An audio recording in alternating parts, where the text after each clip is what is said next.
Motomüzika kanalından herkese merhabalar arkadaşlar, hoş geldiniz. Kışın ortasında havayı güzel buldum, Aydın'da böyle Çine'ye doğru yola düştüm. Bu bölümde sizlere motosiklete alışma süreciyle ilgili bir şeyler anlatacağım. Kendi hayatımda yeni motosikleti aldığımda neler yaptım, o motosiklete nasıl uyum sağladım, bunlarla ilgili birkaç bir şey anlatmak istiyorum. 10 maddede sıraladım bunu. Videonun sonunda ise bunlara dikkat etmezsek başımıza nasıl şeyler gelebilir, bunlardan bahsedeceğim. Çok fazla uzatmadan haydi başlayalım.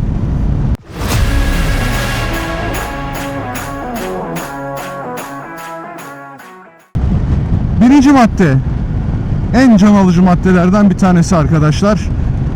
Kullanım kılavuzunu okumak. Ben her aldığım motosikletin PDF'ini indiririm ve okurum. Motosiklet hangi devirlerde nasıl bir güç veriyor, nasıl kullanılması lazım, nelere dikkat edilmesi lazım, zincir gerginliği nasıl olması lazım, lastik basınçları nasıl olması lazım. Yani bir sürü şey orada yazıyor aslında. Yağ viskozitesi nasıl olması lazım. Biliyorsunuz VFR'de yaşadığım sıkıntıyı bu kanalın ilk videosunda anlatmıştım. Buraya linkini bırakıyorum. Uyarı işaretleri nedir? Motosiklet bir arıza verdiğinde hangi lambaları yakar? Bu tür bilgilere ilk önce ulaşmamız lazım arkadaşlar. Kullanım kılavuzu çok önemli. Motosikletin ömrünü ve sizin sürüş güvenliğinizi doğrudan etkileyen bir faktör. Birinci maddeyi cebe koyduk. İkinci madde. Arkadaşlar, motoru aldıktan sonra, pazarlığını yapıp aldıktan sonra onu evime getireceğim zaman, uzak bir yerdeyse, şehirler arası bir yerden aldıysam,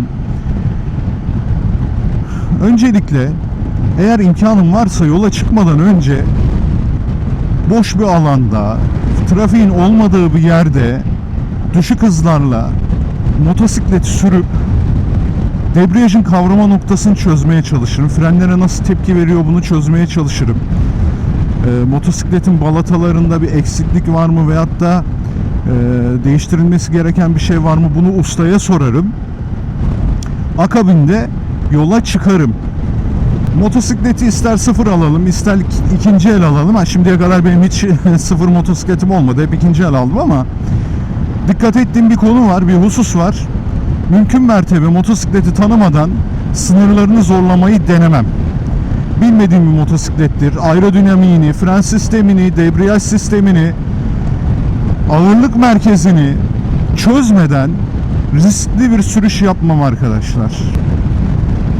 Ne kadar tecrübeli sürücü olduğunuz veyahut da ne kadar tecrübesiz bir sürücü olduğunuz hiç fark etmiyor. Kullanım kılavuzunu okuduk. Motosikletle ilgili yeterli bilgiye sahip olduk. Debriyajı, kavrama noktasını, dönüş açılarını, her şeyi kavradık. Daha sonra yola düştük. Yolda sakin, risksiz bir şekilde kullanarak evimize getirdik. Arkadaşlar, motosikletler fabrikasyon olduğu için genel bir ayarla gelir. Bu motosikleti sıfır da alsanız, başka birisinden de almış olsanız kendinize göre ayarlamanız lazım. Mesela benim kollarım 1.82 boyunda olmama rağmen vücuduma oranla biraz kısadır. Parmaklarım kısadır. Şimdi fabrikasyonun veyahut da aldığınız arkadaşın yaptığı ayarlarla sürmeniz çok mümkün değil. Motosikleti kişiselleştirmemiz lazım. Mesela senin ayağın 45 numaradır. Satın aldığın adamın ayağı 42 numaradır. O fren manetini, ayak manetini ona göre ayarlamıştır, fren pedalını. Veyahut da vitesleri ona göre ayarlamıştır. Parmakları senden uzundur, debriyajı biraz daha ileride kavrayacak şekilde ayarlamıştır. Gibi. Kişiselleştirmeye çalışırım. Sürüş açısından konforlu hale getirmeye çalışırım. Gidona yükseltme aparatı takmam gerekirse bunu ayarlamaya çalışırım. Bundan sonra yapacağımız aşama, kesinlikle ve kesinlikle yaptığımız en büyük hatalardan biri şu oluyor. Motosikletin aerodinamik yapısına alışmadan, fren sistemlerine, gaz sistemlerine, dengesine alışmadan artçı almayın, yolcu taşımayın. Buna alıştıktan sonra bunları yapın. Şimdi motosiklette şöyle bir durum vardır. Eğer arkanıza bir artçı alırsanız motosikletin bütün aerodinamik yapısı, fren sistemi, gaz tepkisi, dengesi, her şeyi değişir arkadaşlar. Bu çok önemli bir mevzu. Üçlü çanta seti varsa benim size tavsiyem yan çanta setlerini sökün. Arka çanta setine de çok bir yük yüklemeyin. Gerekirse onu sökün arkadaşlar, motosiklete alışana kadar. Eğer bunun gibi elektronik donanımları varsa kılavuzu tekrar açıp motosikletin modlarda neler yaptığını, DTC'sinin kaç kademe olduğunu, bu motosiklet için konuşuyorum, ABS'sinin kaç kademe olduğunu, bunları güzelce öğrenmek lazım. Şimdi bunları öğrenmediğimiz zaman ne oluyor? İlk motosikleti aldığımda, Ducati'yi aldığımda herkes bana yorumda şunu yazdı: alt devirleri titriyor, alt devirleri titriyor. Şimdi elektronik sistemlerini öğrendikten sonra motosikletin, mesela urban ve enduro modunda 75 beygire düşüyor motosiklet ve torku daha kullanılabilir, yani alt devirleri daha kullanılabilir hale geliyor. Şimdi bu elektronik sistemlerin ne işe yaradığını öğrenemez isek motosikletten soğuma olasılığımız çok yüksek. Eğer ki ben bu modları çalıştırmasaydım, sport ya da touring modunda şu an olduğu gibi yavaş yavaş gidiyor olsaydım, bu motosikleti hemen satmak için elimden geleni yapardım. Bakın şu an 3500 devirde 4. vites 70 km hızla en urban modunda şu an çok güzel gidiyorum. DTC'sinin, ABS'sinin, viraj ABS'sinin ne ölçüde işe yaradığını çok iyi öğrenmemiz lazım. Bu elektronik donanımları tamamen kapatıp motosiklete alışmadan bunları tamamen kapatıp sürüş yapmamamız lazım.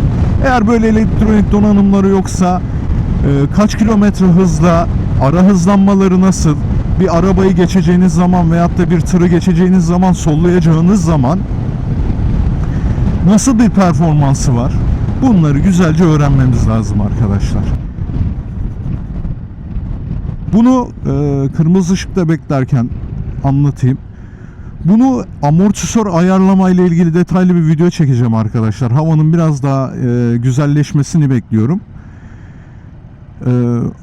Manetleri kendimize göre ayarladık. Her şeyi yaptıktan sonra bir de bu motosikletin sizin kilonuza göre ayarlanması lazım. Buna da preload, ön yükleme ayarı deniyor arkadaşlar.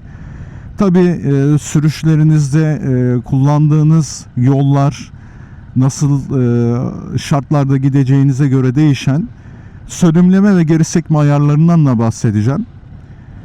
Şimdi hem motosiklet sürüp hem de bunları anlatabilmek çok kolay olmuyor arkadaşlar. Bayağı bir hafızamı da zorluyorum. Sanırım 8. maddeye geçeceğiz şimdi. Şehir içinde de konsantrasyonumu bozmamaya çalışıyorum. Şurayı atlattıktan sonra anlatmaya başlayabilirim arkadaşlar. Bana biraz müsaade edin. 8. madde arkadaşlar. Trafiği atlattım. Rahat rahat anlatabilirim. Lastikten taviz vermem ben arkadaşlar. Hiçbir şekilde. Biliyorsunuz Suzuki V-Strom'u aldığım gün lastikleri çok bayattı. Hemen orada İzmir'den almıştım. O videoyu izleyenler bilir. Hemen yeni lastik taktım. Lastik iyi değilse motosikletin ne kadar iyi olduğunun hiçbir önemi yok arkadaşlar. Bu motosiklette de ben asfalt odaklı bir lastikle almıştım. Durumumu düzelttikten sonra hemen bir bozuk yola da gidebilecek bir lastik türünü tercih ettim. Nerede süreceksiniz, nasıl bir sürüş yapacaksınız, buna yönelik lastik seçimi, bayat lastikle, hele ki yeni bir motosiklette bayat lastikle riske girmem ben arkadaşlar. 9. madde, ben size çok güzel bir yöntemden bahsedeceğim arkadaşlar. Yeni bir motosikletin ağırlığına nasıl alışabilirsiniz? Motosikletten iniyoruz arkadaşlar. İstop ediyoruz, iniyoruz. Motosikleti boşa alıyoruz ve iki manetten, iki elcikten tutup yanında yürüyoruz arkadaşlar. Bu çok saçma gelebilir. Ya ne alakası var diyebilirsiniz ama motosikletin ağırlığına sizi çok güzel adapte ediyor. Motosikletle daha iyi bağ kuruyorsunuz. Motosikletin ne kadar ağır, sizin gücünüz ölçüsünde nasıl kontrol edilebilir olduğunu çok iyi anlıyorsunuz arkadaşlar. Bu çok önemli. Benden size tavsiye. Bu 9. maddenin içerisinde şunu da söylemek istiyorum. Arkadaşlar, yeni motosiklet aldığınızda özellikle gençlerde ben görüyorum. Kaç yaptın? Ne kadar basıyor? Ya daha basamadın mı? Hadi ne zaman viraj yapmaya gidiyoruz gibi gaza getiren arkadaşları oluyor. Motosiklete tam alışmadan, lastiklerinizi yenilemeden lütfen güvenliğiniz için bu tür gazlara gelmeyin. 10. madde, sona bıraktım bunu, can alıcı maddelerden bir tanesi. Arkadaşlar, hiç hayatınızda oldu mu bir ayakkabı alıp da biraz giydikten sonra ya bu ayakkabıyı çok konforlu diyorlardı ama hiç bana göre değilmiş ya. Ya bu ayakkabı benim ayağımı mahvetti ya. Ama alırken şunu sormuşsunuzdur. 100 tane adam 100'ü de çok konforlu ayakkabı demiştir. İşte motosiklet işi de böyledir arkadaşlar. 100 tane adam der ki, atıyorum bir marka veriyorum, R1200 GS çok konforlu motosiklet, şöyle güzel motosiklet, böyle güzel motosiklet. Evet öyle. Ama siz o 100 kişiden biri olmayabilirsiniz. 101. kişi olabilirsiniz ve o motosiklet hiç sizin için olmayabilir. Pişman olursunuz, satmanız gerekebilir. Onun için ben motosiklete ilk aşamada lastik dışında, ki lastiği yeni taktırırsanız satarken lastiği yeni diyerekten fiyatı yüksek tutabilirsiniz. Lastik dışında motosikletle tamam ben ortak bir nokta buldum, artık bu benim motosikletim, bununla biz müthiş bir ikiliyiz diyene kadar aksesuar almayın arkadaşlar. Şimdi arkadaşlarımız alır almaz daha motosikleti tanımadan, etmeden, daha motosiklete alışamadan aksesuarı dolduruyor. İşte navigasyondur, işte çanta seti yoksa üçlü çanta setidir falan filan. Ya yaklaşık şimdinin parasına göre 100, 110, 120 bin civarında bir masraf yapıyor. Sonra bir ay oluyor, 2 ay oluyor. Ya diyor ki ben bu motoru satacağım. Yazık arkadaşlar. Çünkü üstüne alınan aksesuar motosikletin çok bir değerini arttırmıyor. Yani üçlü çanta setli bir 20 binde bir motosikletle tek çanta setli bir motosiklet arasında taş çatlasın, yani 10 bin lira fark olur yani. Motosikleti atıyorum siz 400 alırsınız, üstüne 550 bin liraya kadar masraf yaparsınız. Onu satacağınız 550 değil. Yine en baba satacağınız 420-430. Ya durum böyle. Maalesef acı ama gerçek. Onun için biliyorum, ben de yaşıyorum bunu. 40 yaşına geldim, 39 yaşına girdim geçtiğimiz an. Yaşlanıyoruz bu arada. Ya ben de çocuk gibi oluyorum. Ducati'yi aldığım zaman işte hemen şunu alacağım, bunu alacağım, aksesuar bakmaya başlıyorum falan. Sonra dedim dur ya. Dur, evet Ducati'yi sen daha önce arkadaşının motoruydu, kullandın. O zaman çok hoşuna gitmişti. Bakalım şimdi hoşuna gidecek mi? İnsan yıllar içerisinde çok değişiyor. Bakalım ne olacak? Bir sakin ol dedim. Yani yaklaşık ben bunu 22 bin de almıştım. 25 bine geldi. 3000 kilometre falan. Dedim ki motosikletle olur. Sonra masraf yapmaya başladım. Neyse bu konuyu çok uzatmayın. Benim çenem düşüyor. Kusura bakmayın arkadaşlar. Son tahlilde bu saydığım 10 maddeyi göz önünde bulundurmazsanız ne olur? Az çok tahmin ediyorsunuz. Allah korusun başınıza bir şey gelebilir. Motosiklet bir arıza verdiğinde panikleyebilirsiniz. Daha ne oldu dersin. Ondan sonra sen bilmezsen, kitapçı okumamazsan ustaların tahminlerine göre masraf yapmaya başlarsın. Biliyorsunuz VFR'de anlatmıştım. 10-40 yağ koydum. Motosiklet çok titredi ve çok ısınmaya başladı. Sonra kitapçığını açıp baktım. İklimden bağımsız olarak 10-30 yağ koyun diyordu. Ve ben mühendisi dinledim, ustayı değil. Ve motosikletim harika bir hale büründü. Daha az ısındı. Daha az titredi. Motosiklet işte o zaman kendisine beni aşık etti. En ufak bir şey ya, yağ viskozitesi.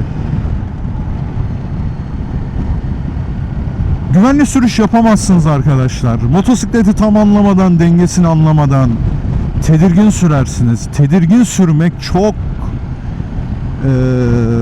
kötü bir şey. Yani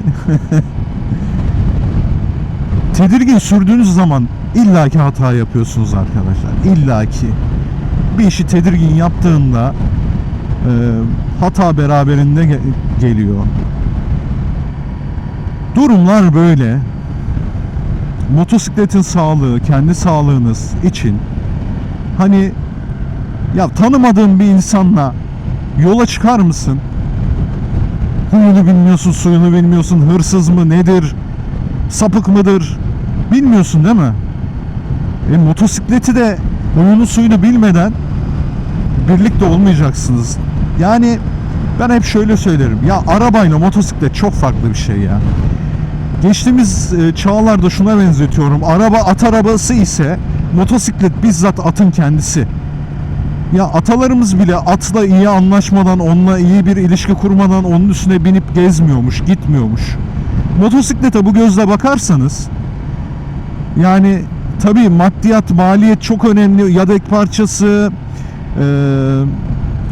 yakıtı, ekonomisi falan bunlar önemli ama asıl göz ardı ettiğimiz şey bence bu. İkinci elde satılır mı? Ya sen yol arkadaşını bulduktan sonra o motorun ikinci elinin satılıp satılmaması şahsi kanaatim benim hiç umurumda olmaz arkadaşlar. Ducati'yi hemen satamazsın. Satamayım. Ben bununla bir bütün oldum artık. Satmak da istemiyorum. Ben bundan önceki Suzuki V-Strom'la da bunu yaşadım. Ama bunu yaşayamadığım motosikletlerim de oldu. 5-6 ay sonra sattım. Olmuyor dedim ya. Bu motosikleti herkes çok övdü. Ama bende olmuyor. Benim sürüş karakterime uymuyor dediğim motosikletler de oldu. Yani bu pencereden, bu perspektiften bakmanızı tavsiye ediyorum. Naçizane. Yani 20 yıldır motosiklete biniyorum. Çoğu başımdan geçen şeyler arkadaşlar. Ya böyle de bir kanal kurduk. 2 yılda güzel yerlere geldi. Sağ olun, destekliyorsunuz. Ya desteğiniz çok önemli. Sizin desteğiniz olduğu zaman ben motivasyonumu toplayıp tekrar onca işin gücün arasında sizlere bir şey anlatmaya, ondan sonra sizlerden bir şey öğrenmeye, aktif olmaya çalışıyorum. Desteklerinizi unutmayın. Bu amortisör konusuyla ilgili de tekrardan bir video çekeceğim. Bu sefer detaylı anlatacağım. Bu motosikletin üzerinde amortisör ayarlarını beraber yapacağız. Kendinize çok iyi bakın. Motosikletle kalın. Hoşça kalın. Görüşürüz arkadaşlar.